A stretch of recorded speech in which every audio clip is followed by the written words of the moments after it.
Welcome back to Steve's Small Engine Saloon. All right, we're on to weed eaters. Okay, day 25. Holy, day 25. 30 days of questions. Okay, here we go. I think that you should tell people how bad the on-off switches are on the FS38 style weed eaters. Give me a second. I don't have an FS38, but hold on. Okay, I know this isn't an FS38 weed eater, okay? I'm not that stupid. It's the same switch on it though. These switches are on a lot of stihl equipment, FS38s, 45s, 55s, several different blowers.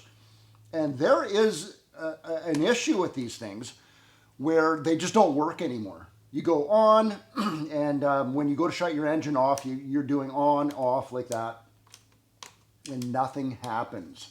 So most mechanics, of course, are going to replace that switch for you. These are not easy to replace.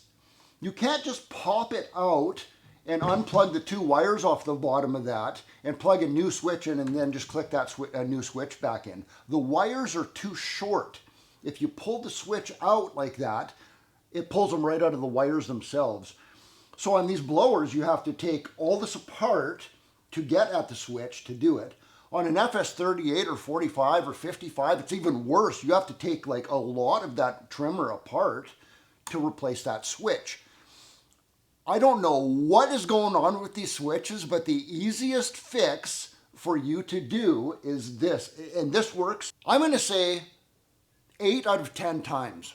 I think that's fair. That's not embellishing. You take some carb spray and you just squirt it down beside so it soaks down into the bottom of that switch. And then you just start flicking it back and forth. And if you can't hear any flicking in there, all of a sudden you're probably going to hear some flicking. And you go flick, flick, flick, flick. And what that's doing is just cleaning the contacts in that switch, I think, because the switch is actually sealed when you see one of those. But you do that, and I swear 8 out of 10 times, now your switch starts working again just by doing that. And it's not even lubing it really, it's just cleaning the contacts in there. Wow. Before you rip the whole thing apart, man, we all got some carb spray in the garage. Try that, and you might be surprised and go, holy crap, that actually worked. Definitely worth trying. Oh yeah, how hard is that? Hey, and if it doesn't work like the other 2 out of 10 times it doesn't work, well, you didn't lose anything. Yeah. You know, try it out. Huh.